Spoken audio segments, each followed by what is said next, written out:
I thought this would be a good time to talk about some urban legends, some ghost stories of the area. So let's visit the Gray Man of Pawleys Island.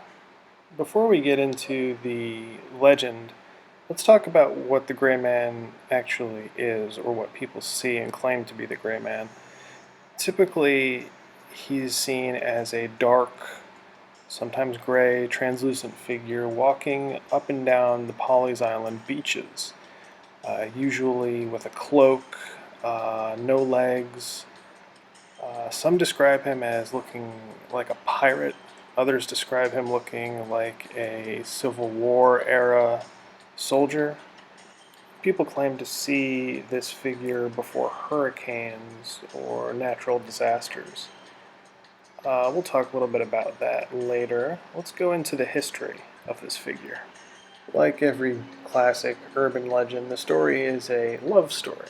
It's about a young man that was traveling they say he was going to Charleston, traveling southward to Charleston, to meet his love and to propose to her. But on the way, as the story goes, he was caught in some quicksand near the coast of Pawleys Island and passed away before he could ever reach his love. So what we have here is your typical lost soul wandering for his love. But that's where the story kind of takes a turn. What we know the Gray Man for nowadays is a warning or a good luck charm almost to some. Spirit was first seen in the 1820s, just before the town government was incorporated, Pawleys Island. This first sighting, he was described as a shadowy figure without legs, with a cloak or a large jacket of some sort. The story goes that if you see the Gray Man, that you're going to have luck during a natural disaster, typically what they refer to as a hurricane. So when the Gray Man is seen, people say, hey, a hurricane is coming, and if you're that lucky person who saw the Gray Man, supposedly you will be okay, that your home will be safe, and that you have nothing to worry about because he is going to protect you. In 1956, there was a book published, a series of ghost stories, and that was the first publication that held the Gray Man story inside of it.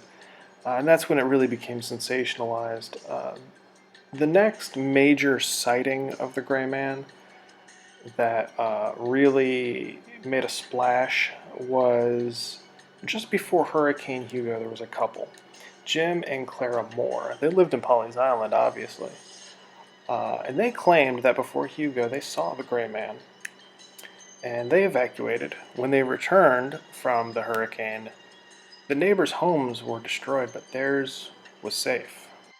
This account was so popular that a TV series in the late 80s, early 90s picked up this story, Unsolved Mysteries. And they ran this story in an episode about the Gray Man. Now, this could just be an urban legend, made up story passed down from generation to generation. Or maybe there is a spirit walking the beach that people are seeing with their own eyes. It's really up to you to decide whether or not if you think this is just an urban legend or something that can be proven.